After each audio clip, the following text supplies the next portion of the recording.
Que Dieu vous bénisse. Assieds-toi avec moi dans la présence de Dieu.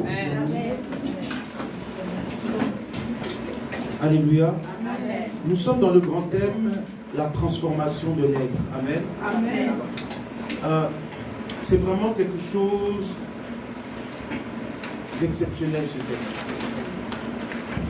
De jour en jour, il nous conduit dans une profondeur parfaite. Et comme tout à l'heure la prophétesse a dit, on a l'impression de renaître, de connaître le Seigneur nouvellement. Vous savez, il y a des choses, quand tu les prends au sérieux dans la parole de Dieu, il y a comme une lumière qui s'allume dans ton esprit. Et nous allons voir la conséquence de la croix. Qu'est-ce que la croix a apporté dans la transformation d'un enfant de Dieu? Le sacrifice de Jésus-Christ sur la croix, qu'est-ce que cela a apporté?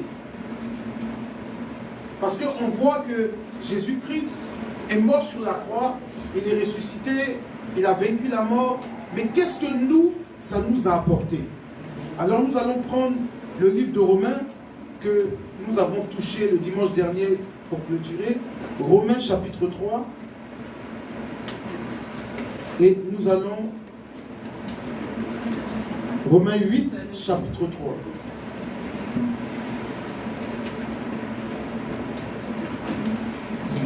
Romains 8 à partir de son chapitre 3, et nous allons comprendre avec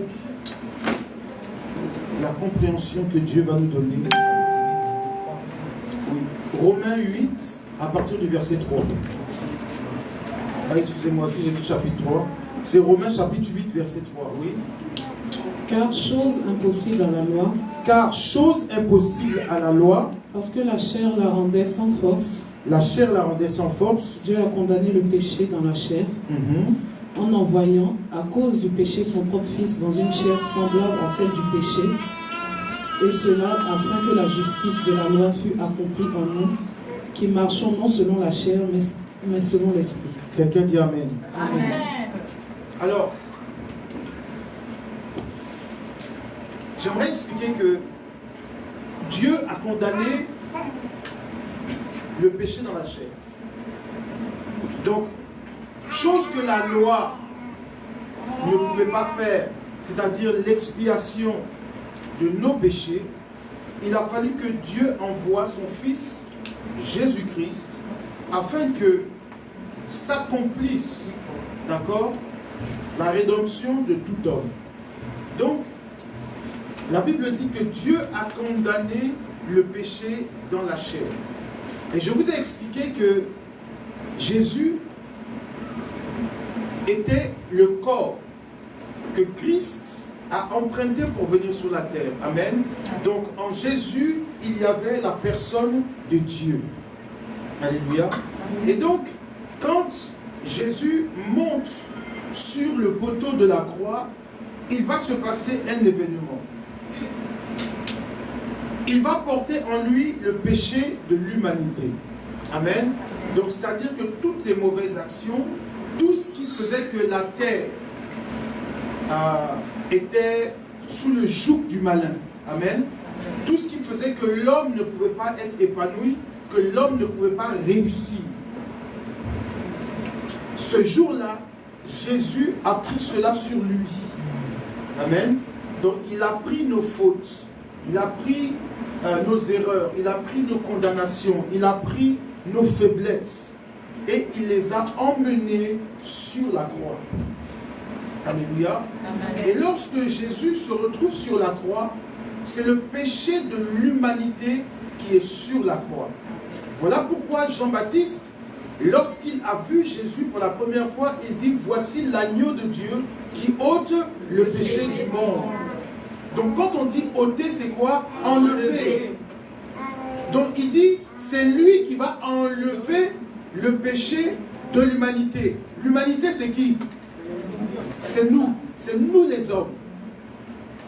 Donc entre guillemets, c'est lui qui va enlever le péché dans la vie de qui? De l'homme. L'humanité, c'est l'homme. Vous voyez? Adam veut dire l'humanité. En hébreu, c'est l'humanité. Adam, c'est l'humanité. Donc quand la Bible parle de l'humanité, on parle de l'homme. Voici, il va ôter le péché du monde. Donc le monde, c'est nous, c'est les hommes, c'est l'humanité, c'est nous. Et donc, lorsque Jésus se retrouve suspendu, eh bien, il prend en lui nos erreurs, nos péchés, nos faiblesses, et il monte avec. Donc, c'est-à-dire qu'il va faire quoi? Il va ôter. C'est ce que je vous ai expliqué. Voilà pourquoi Jésus était suspendu. Donc, Jésus n'était pas en contact avec la terre. Il était suspendu entre ciel et terre. C'est-à-dire que le péché n'était pas sur la terre et le péché n'était pas dans le ciel. Il était dans l'air. Amen. Donc, c'est-à-dire que nous qui sommes sur la terre, au moment où Jésus-Christ était sur la croix, on a été quoi? Justifié. Donc, il prend sur la croix tous nos péchés, toutes nos faiblesses. Vous voyez? En lui, il y avait toutes ces choses. C'est pour cela que je vous ai expliqué que quand Jésus a dit « Père, pourquoi m'as-tu abandonné ?» En fait, les gens, quand ils lisent ici, ils se disent qu'ils s'adressent à celui peut-être qui est dans les cieux à Dieu. Mais non. L'esprit, c'est Dieu. Je vous ai expliqué qu'il y a le corps, il y a l'âme et il y a l'esprit. Et donc l'esprit, c'est ce qui appartient à Dieu et c'est ce qui est dans l'être humain. Et donc lorsque l'esprit a quitté le corps, et bien le corps va ressentir que Dieu est parti. Amen. Amen. Et donc le corps s'exprime. Jésus s'exprime. Père, pourquoi m'as-tu abandonné? Parce qu'il a senti que l'esprit l'avait quitté. Or, quand l'esprit quitte un homme, qu'est-ce qui se passe? C'est la mort. C'est pour ça que dès qu'il a fini, il dit tout est accompli. Parce qu'en fait, il n'y a plus de raison à ce que je demeure encore en vie si l'esprit me quitte. Mais pourquoi est-ce que l'esprit a quitté Jésus? Parce qu'en fait, en Jésus, à cet instant précis, il y avait le péché de l'humanité. Et sachant que Dieu est saint, il ne pouvait tolérer d'être dans un corps qui est rempli du péché de l'humanité. Alors Dieu est obligé de quitter le corps pour que le corps meure. Et quand le corps meurt, qui est-ce qui meurt? C'est le péché. Voici comment Jésus-Christ a vaincu le péché. Il prend le péché en lui. Il monte sur la croix. Et il meurt sur la croix. Donc, quand l'esprit quitte le corps, il reste quoi? Le péché dans le corps. Et donc, le péché est cloué sur la croix. Amen. Et donc, le péché meurt sur la croix. Et quand le péché meurt sur la croix, à ce moment-là, l'humanité est quoi? Sauvée. Voilà pourquoi la Bible dit que à la croix, il a vaincu la mort. Parce qu'en fait, la mort est rentrée dans la chair. Parce qu'en fait, la mort, c'est quoi? La mort, c'est le péché. La Bible dit quoi? Que le péché enfante quoi? La mort.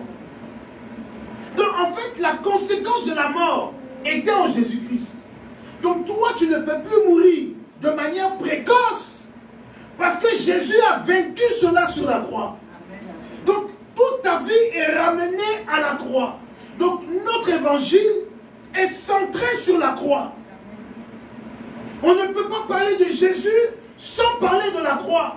Parce qu'en dehors de la croix, rien n'est possible. Jésus est mort sur la croix pour le rachat de l'humanité. Amen. Voilà pourquoi l'apôtre Paul dit que s'il n'y a pas de résurrection, c'est que le Christ est vain. Notre foi est vaine. S'il n'y a pas de résurrection, c'est que laissons les Bibles, laissons l'affaire de Dieu. Parce que ce qui fait la différence entre nous et les autres confessions, c'est la résurrection de Jésus. Amen. la mort sur la croix et sa résurrection est le symbole de notre chrétienté. Amen. Sans cela, il n'y a pas de chrétienté. Donc le sacrifice de Jésus-Christ est important. C'est pour ça que lorsqu'un chrétien vit aujourd'hui, ayant accepté Jésus-Christ dans le péché, la Bible déclare qu'il crucifie encore quoi? À nouveau le Seigneur. Or, le Seigneur est mort une fois pour toutes.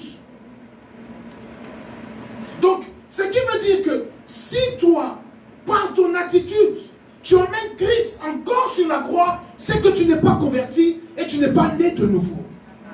C'est là que nous avons commencé la base, la nouvelle naissance, la transformation.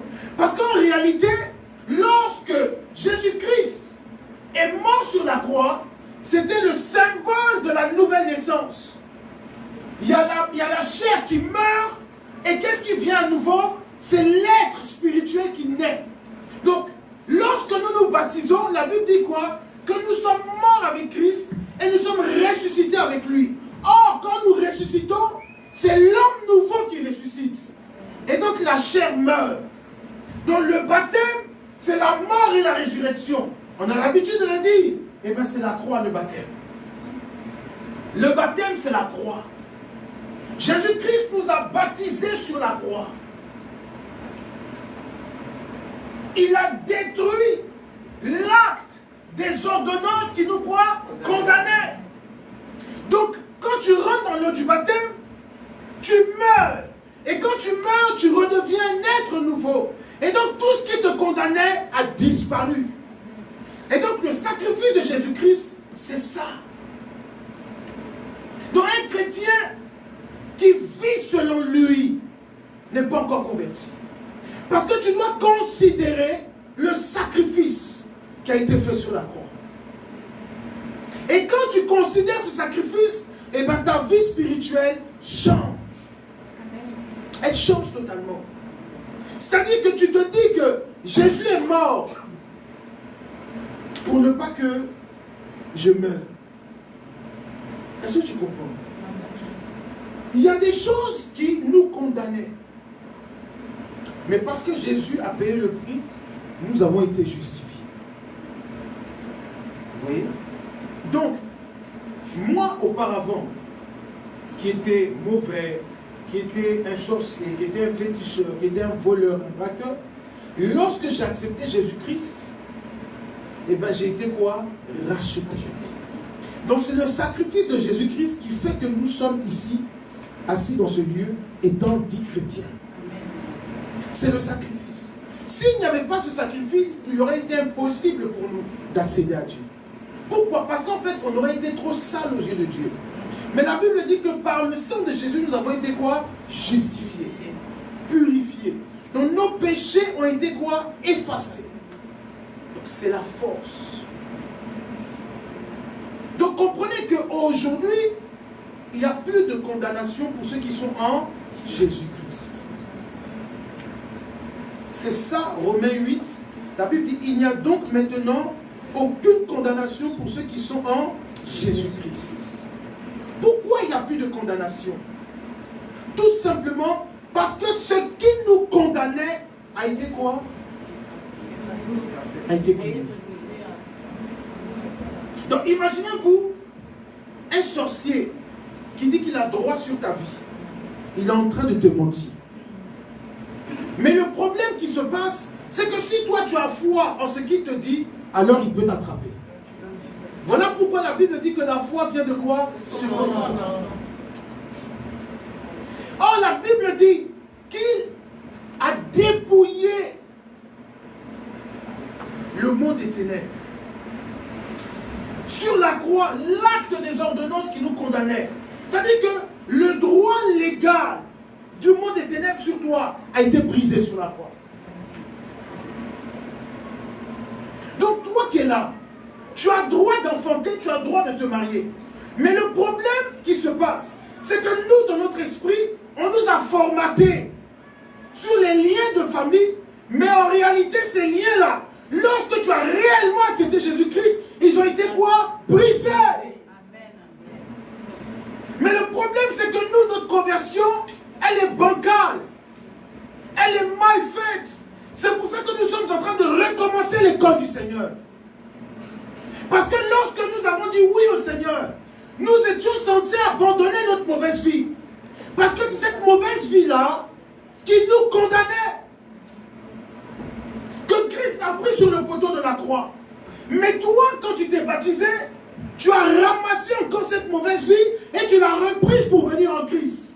Alors, la condamnation qui ne devait pas avoir effet sur toi, elle a encore effet. Vérité. Tu n'as pas laissé la méchanceté. Oh, la méchanceté, c'est une porte que le diable emprunte pour te nuire. Oh, Jésus, lui, il a pris la méchanceté. C'est-à-dire que quand tu dis j'arrête cela, eh bien tu te rappelles que Jésus-Christ a vaincu cela pour toi. Alors, la porte que le diable pouvait emprunter, elle est fermée. Je vous dis quelque chose. La délivrance qu'on fait dans nos églises, je vous dis quelque chose, doit avoir un autre sens. Dites-vous bien que si toi, qui es en Christ, et que Jésus vit en toi, est-ce que c'est normal qu'on chasse un démon en toi? Hein? Non. Donc dites-moi, Jésus peut habiter avec un démon dans ton corps? Non. Dans ton âme? C'est pas possible. Donc comprenez que lorsqu'on chasse un démon dans le corps d'une personne, c'est parce que cette personne n'est pas encore convertie. C'est pour ça qu'il y a de nombreuses délivrances dans nos assemblées. Parce que les gens ne sont pas convertis. On prie pour détruire toute influence autour de nous. Regardez, quand vous analysez la vie de Job, le diable n'est pas entré en Job. Mais le diable a détruit tout ce qui était autour de Job. Parce qu'il n'a pas accès à la vie de Job. Parce que Job est né de nouveau. Et Dieu lui a dit, tu peux tout faire. Mais son âme, tu ne peux pas toucher. Tu ne peux pas entrer en lui. Tu ne peux pas le posséder. Il est intègre juste. Il est né de nouveau. Amen. Donc tout ce que tu peux faire, c'est détruire sa richesse, détruire ses peurs, détruire ses enfants. Oui, parce que eux peut-être, ils n'ont pas encore bien accepté Dieu. Mais lui là, c'est catégorique, tu ne peux rien faire. C'est ça un réel chrétien authentique. Le diable peut toucher autour de toi, mais toi, il ne peut pas te toucher. Amen. Il ne peut pas.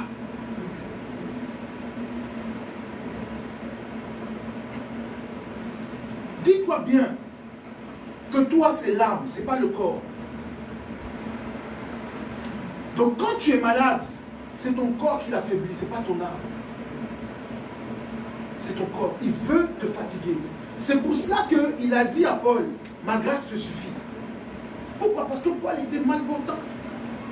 Il ne se sentait pas bien. Il dit, est-ce que tu peux faire quelque chose? Il dit, t'inquiète pas. Je suis déjà en toi. Lui, il peut faire quoi? C'est le corps qui fatigue. Sinon, ton âme est en bonne santé. Amen. Sur la croix, Jésus a pris toutes ces choses. Donc, comprenez, chrétiens, que c'est la conception de notre évangile qui est erronée. Toi, tu es chrétien et tu te dis, il y a des esprits en moi. Pourquoi? Toi-même, tu les fais entrer. Et puis, Christ, là, il se retire comme ça et puis il te regarde. Non. Vous avez été scellés en Jésus-Christ. Amen. Ça dit que ta vie est sécurisée. Si tu as peur, l'ennemi prendra la peur pour te détruire. En fait, c'est tout ce que le diable sait faire. La Bible déclare que c'est un menteur. Et il est le père du mensonge. Il n'a aucun droit sur toi et moi. Aucun. Même si dans ta famille la sorcellerie, toi tu n'as pas accepté la sorcellerie. Donc tu dois commencer à fermer tout accès. C'est notre vie, c'est notre attitude, notre comportement qui fait le problème. Regardez, vous ne voyez pas que quand vous êtes à fond, que vous priez beaucoup, que vous arrêtez les bêtises, vous ne voyez pas que les choses commencent à s'arranger. Il y a des témoignages, il y a des choses bizarres qui vous arrivent. Vous êtes surpris comment Dieu t'a béni soudainement. Mais tout simplement parce que quand tu es dans les lois de Dieu, eh bien Dieu obéit. C'est tout simple. Et donc nous, en tant qu'enfants de Dieu, nous devons comprendre que quand le diable a accès à nous, c'est parce que la conversion n'est pas totale. Elle n'est pas totale. Or, l'importance de la croix, c'est notre conversion. Parce que c'est là qu'il a fait de nous une nouvelle créature. Alléluia. Amen. Prenez avec moi, nous allons comprendre comment Jésus a vécu sur la croix. Ésaïe 53 à partir du verset 3. Nous allons lire. Et vous allez comprendre qu'est-ce que Jésus a fait sur la croix. Ésaïe à partir de son chapitre 53 à partir du verset 3. Allons-y. Méprisé et abandonné des hommes, Méprisé et abandonné des hommes, homme de douleur et habitué à la souffrance, semblable à celui dont on détourne le visage, nous l'avons dédaigné, nous n'avons fait que lui aucun cas. Cependant, ce sont nos souffrances qu'il a portées. Cependant, ce sont nos souffrances qu'il a portées, oui. C'est de nos douleurs qu'il s'est chargé. De nos douleurs qu'il s'est chargé, Et nous l'avons considéré comme puni, oui. frappé de Dieu et humilié. Oui. Mais il était blessé par nos péchés, brisé par nos iniquités, Blessé pour nos péchés, brisé pour nos iniquités. oui. Le châtiment qui nous donne la paix est tombé sur lui, et c'est par ses meurtrissures que nous sommes guéris. Nous étions tous errants comme des brebis, Oui. chacun suivait sa propre voie, Oui. et l'Éternel a fait retomber sur lui l'iniquité de nous tous. Amen. Amen. Tu vas continuer. Nous étions tous errants comme des brebis.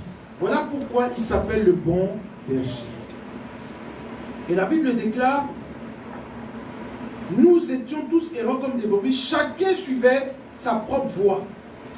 C'est ça en fait, ce que nous étions. Chacun suivait sa propre voie. Il vivait selon lui, selon ses idées, selon sa conception des choses. C'est-à-dire que nous étions tous livrés à quelque chose qui allait nous détruire. Oui, vas-y. Verset 7. Il a été maltraité et opprimé, et il n'a pas ouvert la bouche, semblable à un agneau qu'on mène à la boucherie, à une brebis muette devant ceux qui l'attendent. Il n'a pas ouvert la bouche. Oui. Il a été enlevé par l'angoisse et le châtiment, et parmi ceux de sa génération qui a cru qu'il était retranché de la terre des vivants et frappé pour les péchés de mon peuple. On a mis son sépulcre parmi les méchants, son tombeau avec le riche, quoiqu'il n'eût point commis de violence et qu'il n'eût point de fraude dans sa bouche. Amen. Amen. Tu vas lire le dernier verset. Regardez, on a mis son sépulcre parmi les méchants. Son tombeau avec qui? Le riche. Ça vous fait penser à qui? Hein? À qui c'est arrivé ça? C'est Jésus. Pourquoi on dit son tombeau parmi les riches? Pourquoi? Parce que Joseph d'Arimathée, vous avez la condamnation qu'il avait.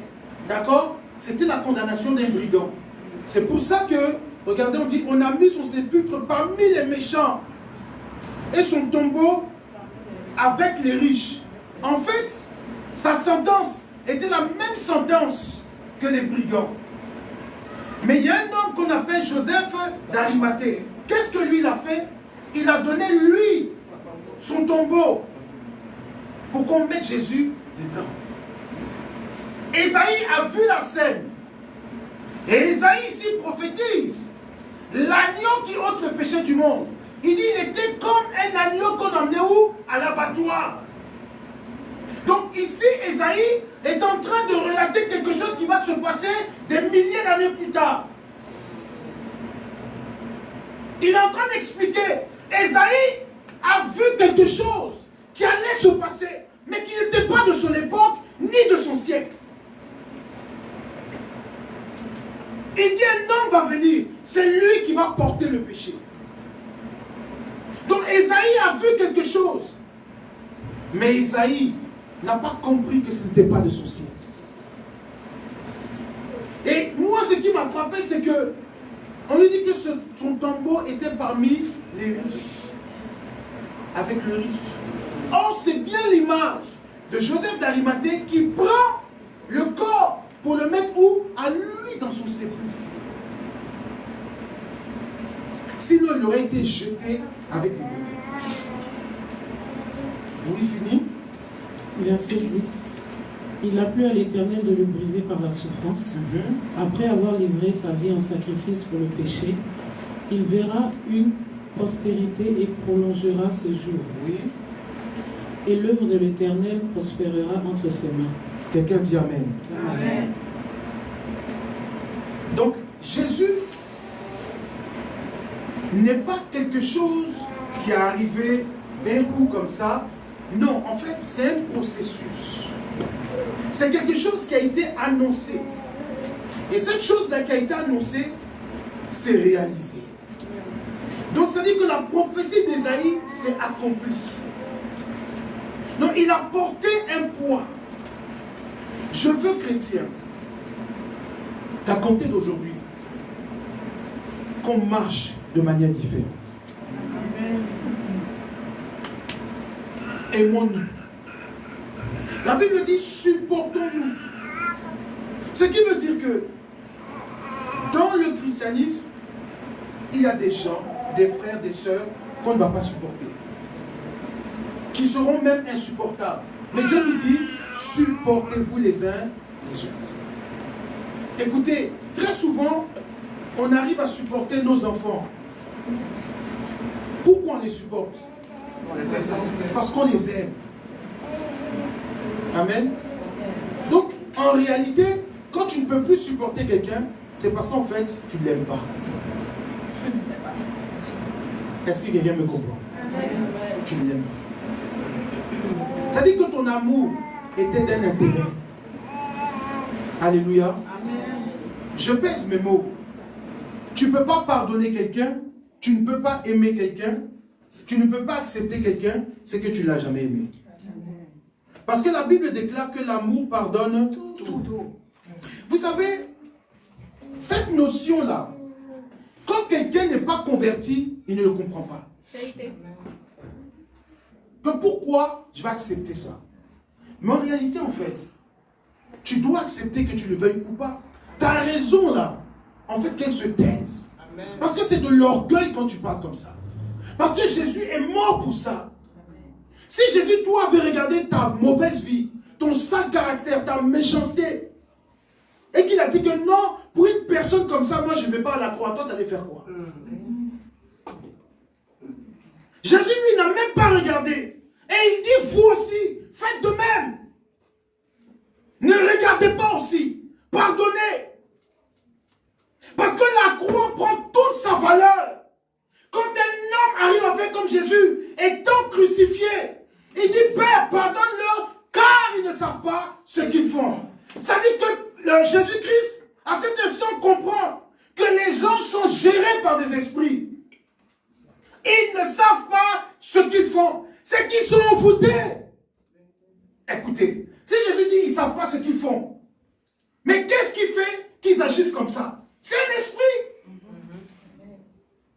Voilà pourquoi l'apôtre Paul dit, nous n'avons pas à lutter contre la chair et le sang, mais contre les esprits méchants dans les lieux célestes. C'est-à-dire que quand tu as quelqu'un en chair et en os en face de toi, sache que malgré tout ce qu'il te fait, ce n'est pas lui ton adversaire. C'est l'esprit qui l'anime qui est ton adversaire. Et tu dois détruire l'esprit qui l'anime. Toi qui es supérieur et toi qui es spirituel. Toi qui as accepté Jésus-Christ. C'est là la transformation de l'être. Lui, celui qui arrive à comprendre et à discerner que le mal qui arrive là, c'est le diable qui l'envoie. C'est le diable. Parce que quelqu'un qui vit selon la chair sera facile à manipuler. Sera très facile. Et les gens étaient là comme des zombies. Et Jésus les regarde sur la croix. Il ne voit plus des hommes. Mais il voit des corps habités.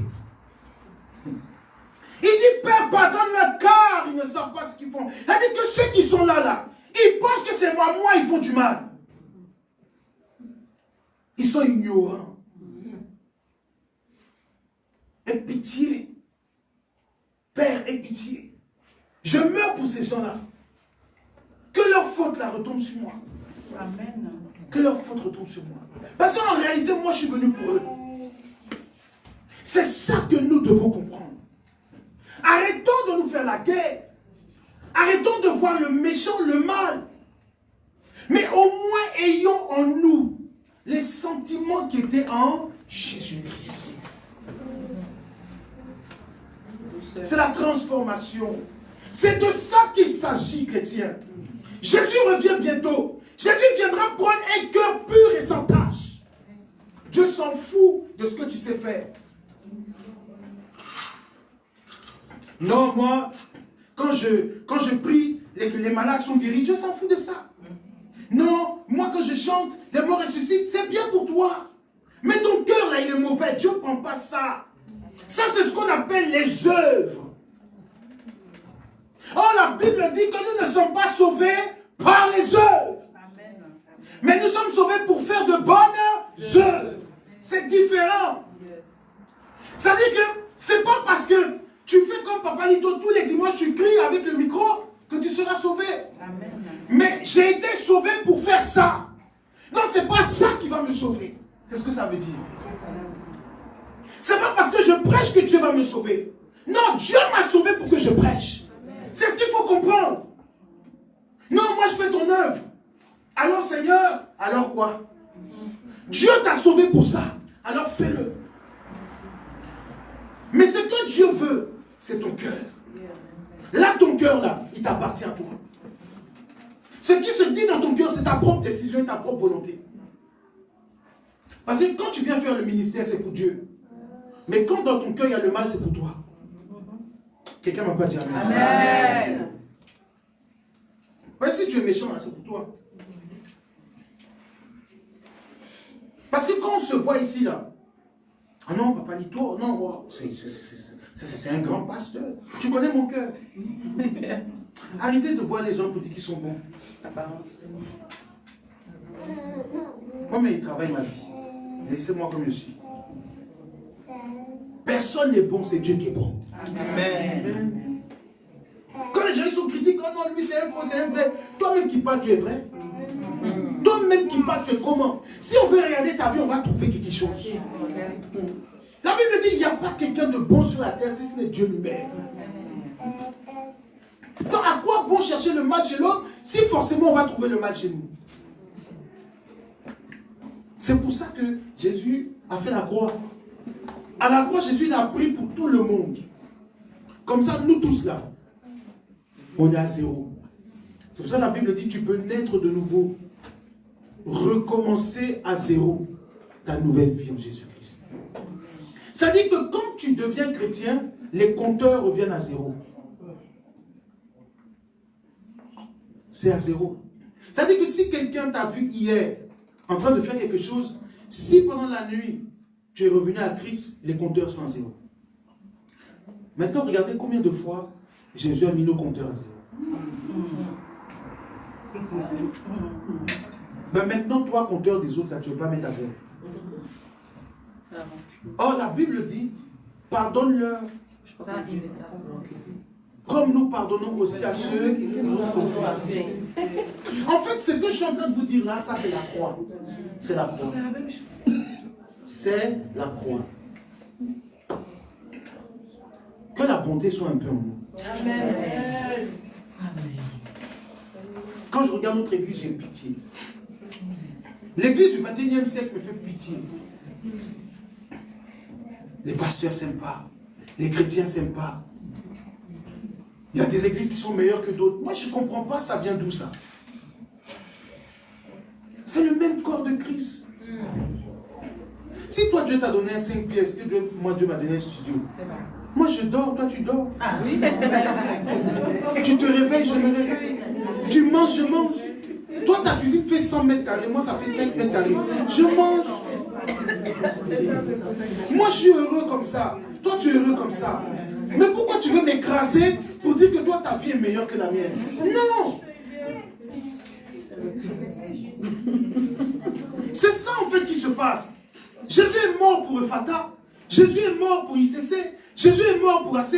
Jésus est mort pour Tabernacle. Jésus est mort pour nous tous. Amen.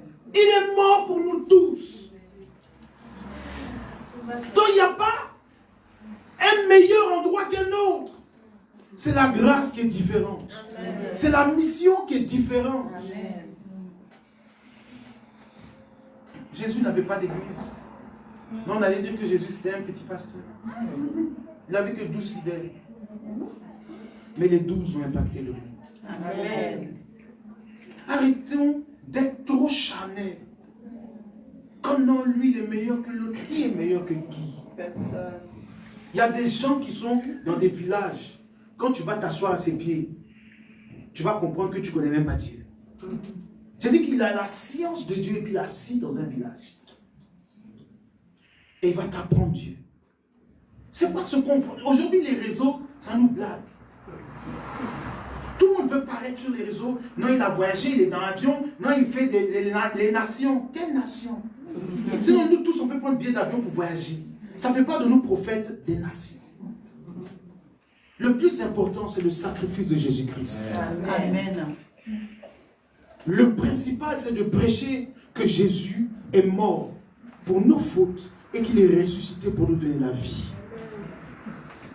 C'est de ça qu'il est question. Si on n'arrive pas à comprendre ça, alors Jésus vient chercher quelle église? Si on ne peut pas se tenir la main, on se voit comme des ennemis. Jésus vient prendre qui? Je vous ai donné l'histoire de... Comment il s'appelle Abraham? Abraham pose la question à l'ange. Il va y avoir la destruction de Sodome. Si tu trouves 50, l'ange dit si je trouve 50, je ne vais pas détruire. Si je trouve 2, il dit même une personne ne va pas détruire. Mais la Bible déclare que la ville a été quoi? Détruite. Ça veut dire quoi? Que l'ange n'a pas vu une bonne personne, un juste. Donc comprenez une chose, c'est que parmi nous là, si au moins un juste, on arrivera jusqu'au ciel. Amen. Peut-être que à cause de toi, nous tous on sera sauvés. Parce que toi tu vas fléchir les genoux pour nous. Toi tu ne vas pas nous juger. Mais quand tu juges quelqu'un, tu nous détruis nous tous. Parce qu'en fait, le fatal là, c'est une personne. Je vais vous expliquer l'église, c'est quoi? C'est une personne. Et chaque église a un ange. Il n'y a pas plusieurs anges. Il y a un ange pour chaque église. Est-ce que vous comprenez? Et donc, nous tous, on a le même ange qui combat pour nous, qui a été envoyé par Dieu. Donc, comprenez qu'en fait, que nous sommes tous unis. Et Jésus est mort pour nous. Je veux, cet après-midi, que tu comprennes que la croix, c'est le centre et la clé de la compréhension de notre vie spirituelle. Il a pris tout ça, tout le mal. Et lui, il nous a libérés. Ça veut dire qu'aujourd'hui, quand la Bible dit que le chrétien ne pêche plus, comment c'est possible? Un Jean nous dit que le chrétien ne pêche plus. Que celui qui pêche est du diable. Et la Bible dit que si nous péchons, c'est parce que nous n'avons pas connu Dieu. Pourquoi la Bible dit ça? Parce qu'en réalité, quand vous regardez plus bas, la Bible dit que nous ne péchons plus. Pourquoi? Parce que la semence de Dieu habite en nous. La semence de Dieu, c'est quoi? C'est l'Esprit de Dieu. Dieu a semé quelque chose en nous. Et c'est cette chose-là qui te dit, ce que tu fais là, c'est bien. Ce que tu fais, c'est pas bien. Donc, en réalité, un chrétien, s'il se laisse conduire par l'Esprit et non par la chair, il ne pêche plus. Aux yeux de Dieu, il ne pêche plus. Mais ça, c'est une compréhension encore. Est-ce que moi, je suis conduit par l'Esprit ou par ma chair? Parce que Jésus a tué la chair sur la croix. Donc, qu'est-ce qui reste maintenant? Il reste l'Esprit. Et quand Jésus est ressuscité, il a dit, je vous envoie quoi? Mon Esprit. Donc, maintenant, nous devons vivre par l'Esprit. C'est pour cela que la Bible dit que Dieu cherche les vrais adorateurs qu'il adore quoi? En esprit et en vérité. Mais quand Dieu dit que nous devons l'adorer en esprit, ce n'est pas avec ta bouche que tu dois l'adorer. C'est avec l'Esprit de Dieu qui vit en toi. Donc en fait, ton adoration, ce n'est pas Père, nous t'adorons. Ce n'est pas ça l'adoration. Ce n'est pas ce que tu dis. C'est ce qui est en toi. l'adoration se passe à l'intérieur. Il faut que ton être désire Dieu. Il faut que ton être recherche Dieu. Parce qu'en fait, le but de Jésus-Christ, c'était de tuer la chair. En tuant la chair, il faisait naître l'être nouveau en nous. C'est-à-dire que l'homme nouveau est ressuscité. Et l'homme nouveau, c'est celui qui est sauvé. Donc, dites-vous bien que s'il y a encore en vous de l'hypocrisie, la conversion n'est pas encore finie. Parce qu'en réalité, ce sentiment-là, tu dois le chasser de ton cœur. Tu fais semblant quand tu es avec moi. Tu fais semblant pourquoi? C'est mieux, ne marche pas et moi. Amen. C'est mieux. Et en fait, le problème, c'est ça. C'est-à-dire qu'il faut qu'on arrive à un état où notre cœur est agréable à Dieu. Amen. La Bible dit qu'il sonde les cœurs. C'est-à-dire que quand Jésus était sur la croix, Jésus regarde les cœurs des hommes. Et Jésus a pitié. Et Jésus dit, Père, pardonne-leur. Parce que là où ils sont, ce n'est pas eux. Que le Saint-Esprit te donne le discernement. Amen. La croix. Aujourd'hui, on regarde notre vie chrétienne. Et on ne se pose même pas la question, est-ce que ma vie ressemble à ce que Dieu attend de moi? Après on dit non, je ne comprends pas, telle chose m'arrive, telle chose m'arrive. Mais c'est normal. Toi-même en âme et conscience, tu sais que ta vie chrétienne n'est pas bonne. Je vous dis quelque chose. Elle a dit quelque chose tout à l'heure qui m'a intéressé. Quand nous sommes chrétiens, sachez que nous devenons la cible de l'ennemi. Donc imagine, tu rentres dans la chrétienté, mais ce que tu ignores, c'est que tu es rentré dans un combat spirituel. Où il y a des gens, ils veulent faire tomber les chrétiens. Ils veulent faire chuter les chrétiens. Bon, si maintenant toi, tu ne veilles pas sur ta vie, si toi tu n'es pas né de nouveau, ben le diable arrivera à te toucher.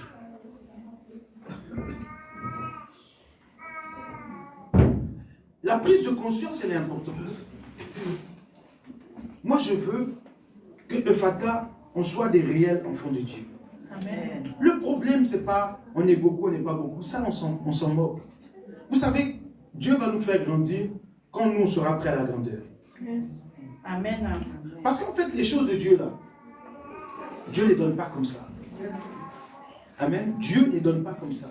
Si tu n'es pas prêt, Dieu ne te donnera pas quelque chose. Dieu ne te donnera pas. La preuve en est, souvent il y a des bénédictions qui se gardent dans nos mains parce qu'en réalité on n'était pas prêt. On n'était pas prêt. La croix. Jésus est mort. Et sache une chose, c'est qu'à la croix, Jésus a pris ta vie. Mais il a pris ta mauvaise vie. Et il l'a cloué à la croix. Et il a dit à partir d'aujourd'hui, Christelle est libre. Il a dit Fatou est libre. Amen. Il a dit Diane est libre. Amen. Il a dit Estelle est libre. Donc maintenant, vous pouvez vivre librement. Vous pouvez vivre librement. Mais l'apôtre Paul dit, ne faites pas de cette liberté un prétexte pour vivre quoi? Selon la chair. Donc comme tu es libre maintenant, tu peux faire ce que tu veux, tu peux vivre comme tu veux. Vous savez, quand Jésus souvent nous bénit, quand Jésus nous exauce, souvent on est là, on commence à s'amuser, on fait n'importe quoi, on oublie, c'est-à-dire qu'on est trop à l'aise. Et souvent, qu'est-ce que Dieu fait? Il permet que le diable nous tape un peu. Et quand tu perds tout, c'est là maintenant que tu reviens à l'église. Parce qu'en fait, Dieu, là, il veut te faire comprendre que ta vie, là, dépend de lui. Amen. C'est ça. Comprenez que Jésus, là, il n'est pas mort en vain, s'il vous plaît. À partir d'aujourd'hui, quand tu fais quelque chose, là, réfléchis bien. Que le Saint-Esprit te conduise. Amen. Là, nous sommes dans les béabas de la transformation. On n'a même pas encore parlé de la plénitude, de la présence du Saint-Esprit, comment être conduit par l'Esprit. Tout ça, ça arrive. C'est-à-dire que jusqu'à la fin de l'année, on va être dosé de ça. Mais d'abord, il faut qu'on puisse naître de nouveau. Et il faut comprendre que la nouvelle naissance commence à partir du sacrifice de Jésus-Christ sur la croix. Il est mort pour nos transformations. Amen. Il faut que tu comprennes que plus tu vas te rapprocher de Dieu, plus Dieu va te transformer. Amen. Amen. Toi, tu n'es pas plus fort que le péché. Donc, laisse Dieu te guérir. Amen. Amen. Amen. Laisse Dieu te guérir. Cet après-midi, on va un peu prier. Je veux compris pour la transformation de nos vies. Que vraiment Dieu apporte un brisement en nous. Apporte le brisement. Parce que si on n'est pas brisé, si on n'est pas transformé, alors je vous assure qu'on n'est même pas en Christ. Ça dit que arrêtons de nous blaguer. Si quelqu'un est en Christ, laisse tomber tout ça. Laisse tomber. Que non, à partir d'aujourd'hui, non, il n'y a plus de condamnation pour ceux qui sont gênés. Moi, je ne comprends pas ma vie. Laisse. On va t'expliquer ce qui va. Tu n'es même pas converti. Et puis toi-même, c'est toi qui veux dire que non, le diable, les démons, ils vont avoir effet. Quand ils partent, ça prend. Toi-même, tu es surpris. Mais c'est normal. Samedi, tu es en boîte, dimanche à l'église, tu te fous de qui? Non, mais attendez, tu te moques de qui? Tu te moques de qui? Et puis tu veux pas... Mais attends, quand tu étais là-bas, là, le diable a fait tout ce qu'il y avait dans ton âme. Il a fait tout ce qu'il y avait à faire. Ça dit que maintenant, quand tu vas te présenter en entretien, on va dire on ne veut pas de toi. Pourtant, quelques jours avant, on t'avait dit que tu étais la personne qu'on recherchait. Il a terni ton image parce que l'endroit où tu étais ne correspond pas à lui, ses valeurs. Amen. Écoutez, c'est ce que je vous ai dit, quand on se baptise là, est-ce qu'on réalise ce à quoi on a renoncé? Tu as renoncé à ça. Tu ne réalises pas que tu as renoncé à ça. Non, je fume un peu parce que bon, c'est un peu truc. Tu as renoncé à ça quand tu t'es baptisé. Non, je roulais un petit truc là vite fait là pour me disposer. Disposer quoi?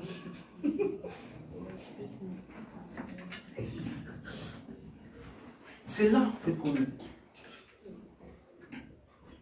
Tu es avec tes amis, non, bon, on va boire un peu. Oui, c'est pas mauvais, tu peux boire un peu.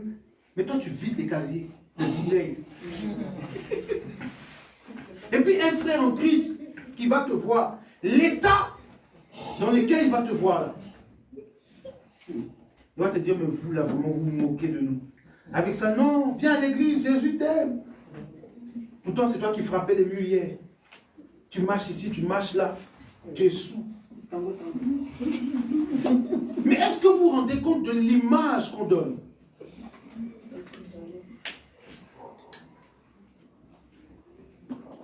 Tu as fait un choix. Respecte un peu tes engagements. Christ, lorsqu'il venait sur la croix, il a respecté ses engagements. Il a dit, Père, ta volonté, non pas la mienne. Pourquoi? Parce qu'en fait, là, c'était Jésus, homme, qui commençait à parler. C'est-à-dire que sa chair lui dit, mais vraiment, ce qu'on s'en va faire là, compliqué, hein? Jésus se ressaisit, dit, non, pas ma volonté, mais celle de celui qui vit en moi.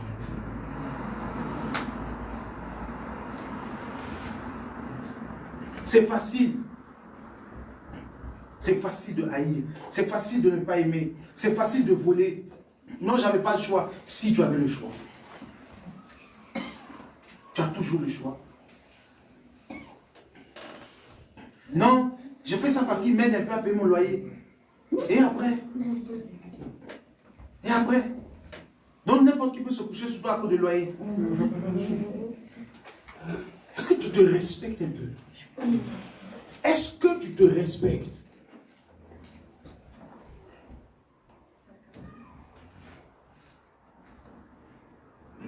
Non, j'ai des difficultés. S'il veut t'aider, qu'il t'aide. S'il ne veut pas aussi, il n'a qu'à quitter devant toi. C'est tout. Quand tu auras compris ces choses-là, tu verras que Dieu prendra le relais. Amen. Amen. Quand tu as dit non à l'ennemi, Dieu prend le relais. Amen.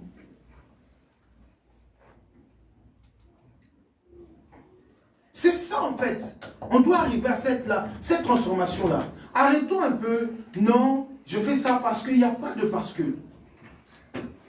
Aujourd'hui, laisse Dieu te conduire. Laisse Dieu te transformer. C'est-à-dire cette voix intérieure-là qui te dit, fais ça, écoute cette voix.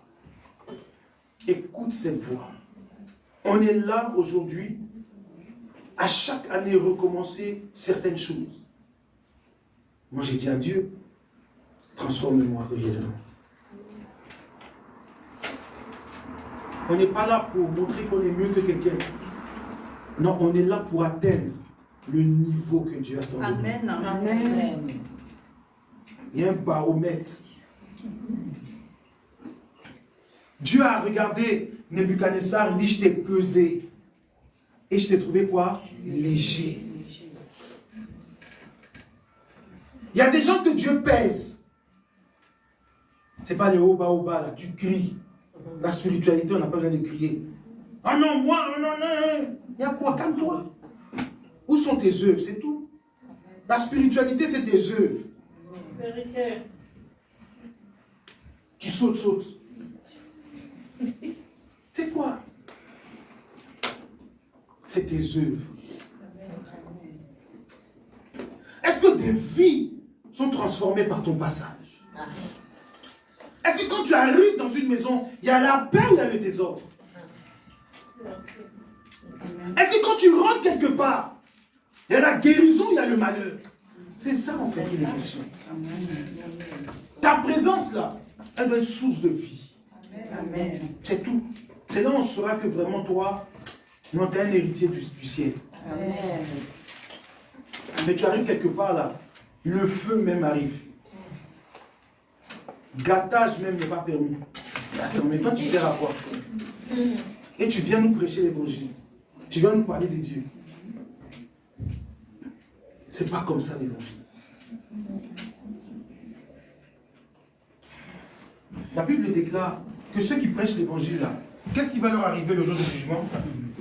Sévèrement. Ils seront jugés plus sévèrement. Ah d'accord. J'ai beaucoup aimé ton exhortation.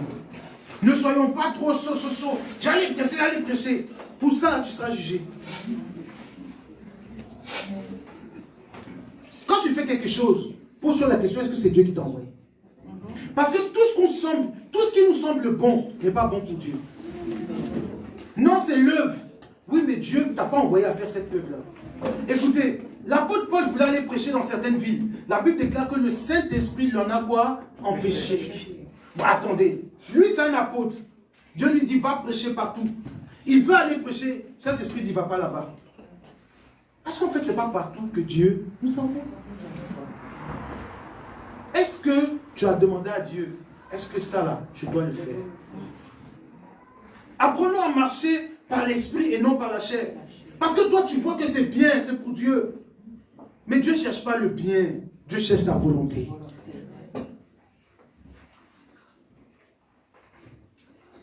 Tout ça, c'est la compréhension.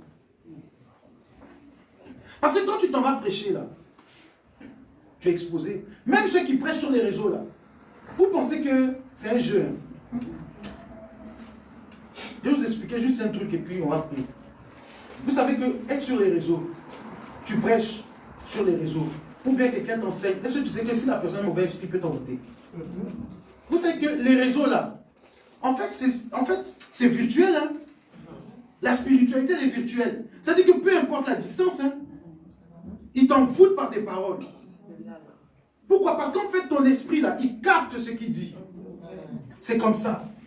Et quand par exemple, tu saisis la fréquence de quelqu'un, quand c'est une bonne personne, il y a quelque chose de bien qui t'arrive. Non, on se met sur les réseaux, tu sais qui te regarde sur les réseaux. Tu peux être en train de prêcher puis on te flèche. Vous jouez avec la spiritualité. Vous, toi, tu penses que non, tu es chez toi tout seul, tu es devant ton écran, tu n'es pas seul. Je vais vous expliquer quelque chose. Un jour, Dieu m'a parlé en rêve. J'étais beaucoup attaqué. Vous savez ce que Dieu m'a dit? Il m'a dit, tu sais où on te localise? J'ai dit non, il m'a dit sur Facebook. Ça fait très longtemps. Il m'a dit sur Facebook, c'est là qu'on te localise. Et c'est là qu'on t'a attaqué sur Facebook, sur les réseaux. C'est là qu'on t'a attaqué. Donc j'ai dit, mais attends, ça c'est Facebook. L'Esprit a dit, oui, c'est là. Parce qu'en fait, il y a des mystiques là.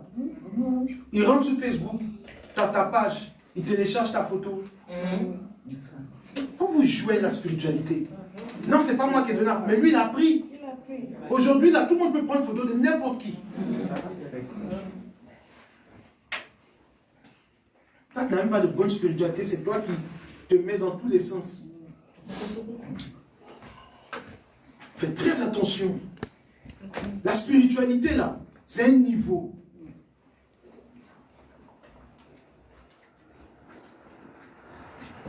Et l'Esprit de Dieu me dit, c'est là. Ils sont là. Et puis t'observes. Et puis t'attaques. C'est à partir de là. Et il commence à prier d'une manière pour que ça s'arrête. On est là, on joue. On est dans un monde spirituel. Il y a des gens qui sont équipés. Ils ne peuvent pas t'atteindre, mais ils t'atteignent là. Avant, les sorciers, ils avaient du travail. Et ils étaient obligés de quitter au village pour arriver à Paris, pour voir ce que tu fais. Maintenant, il va voyager pour toi. Mais attends, mais toi-même, il allume TikTok, il est comme toi. Il est au village là-bas, il ne voyage plus. Il économise carburant. Mais attendez, vous pensez que c'est quoi? C'est la réalité. Hein? Et vous savez que le monde Internet, là, vous savez que c'est le monde spirituel? Hein? Internet, c'est le monde spirituel. Vous ne savez pas? Ah, vous ne savez pas? Internet, c'est le monde spirituel, je vous apprends ça. On émet avec des ondes. Et dans la spiritualité, on émet aussi avec quoi? Des ondes. Vous rigolez quoi? Quand quelqu'un prie, les gens savent qu'il y a quelqu'un qui prie là-bas. Pourquoi? Parce qu'il y a quelque chose qui s'allume. C'est comme ça le monde spirituel. Internet, c'est le monde spirituel. On a matérialisé ça. C'est comme ça. Lisez l'Apocalypse, vous allez comprendre. Ça veut dire que nous, on a une Bible. Mais on ne sait pas que dans la Bible, là, il y a tout ce qui se passe jusqu'à 21e siècle. Et moi, ce qui me choque, c'est que ceux qui ont écrit là étaient à des années-lumière de là où on est. Dieu sait toutes choses. Amen. Chrétien, je veux que tu veilles sur ton cœur. Nous avons fini le premier chapitre. La nouvelle naissance, la croix, la conversion. J'ai parlé.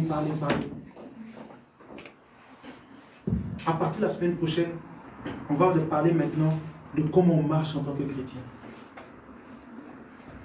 Parce qu'il y en a qui pensent qu'ils servent Dieu alors qu'ils ne servent pas Dieu. Saul de Tarse pensait qu'il servait Dieu, mais il combattait Dieu. C'est là qu'on va arriver. Dans la conversion, ton attitude combat Dieu. Vous savez que quand, par exemple, tu penses que tu fais du mal à quelqu'un, mais si cette personne est au milieu de nous, c'est pas à lui que tu fais du mal, c'est à nous tous. Vous comprenez? Parce qu'en fait, c'est l'Église, et nous sommes l'Église. Et donc, l'œuvre, le ministère, c'est nous. Donc, tu combats un chrétien, tu combats Dieu. Tu insultes un chrétien, tu insultes Dieu. Donc, c'est-à-dire que voilà pourquoi la Bible déclare que chrétien, faites attention à ce qui sort de quoi? De vos bouches. C'est vrai ou faux?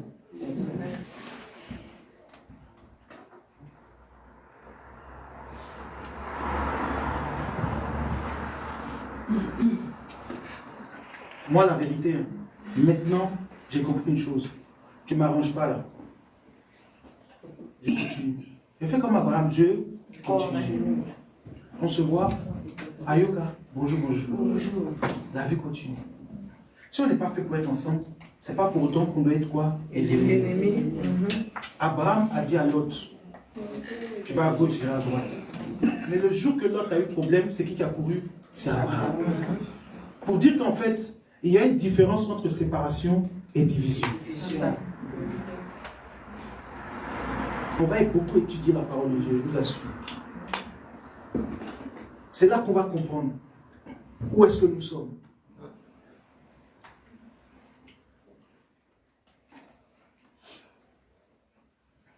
On va parler d'une grande clé qui est la maison. Ce qui se passe dans nos maisons. Il y a des gens, je me rends compte que c'est des vrais païens. Parce qu'en fait, dans leur maison, ils sont une autre personne. Dans leur maison, ils sont une autre personne. À l'église, c'est des saints. C'est des saints. Mais chez eux, il faut aller les voir. Comment ils parlent.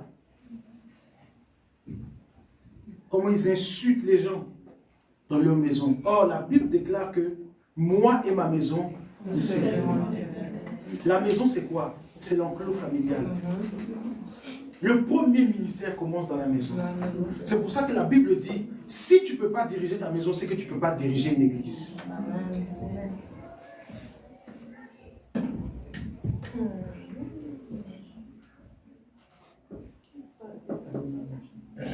On a du travail. Il y a beaucoup de choses qui ne vont pas dans nos vies. Beaucoup. Je veux qu'on redresse notre dos qui est courbé, qu'on le redresse. Amen. Que tu puisses voir réellement ce qui est devant toi.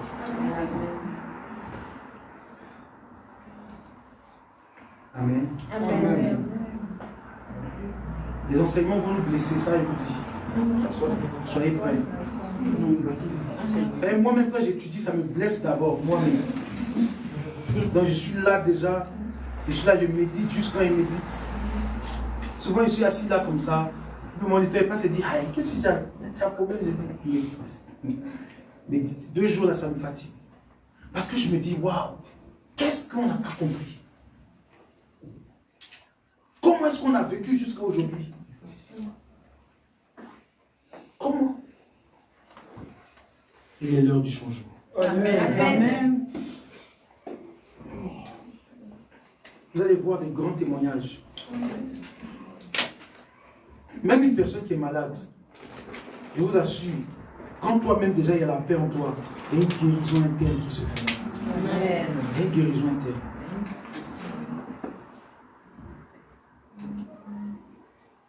Amen. Amen. Que Dieu nous bénisse à toi, Jésus.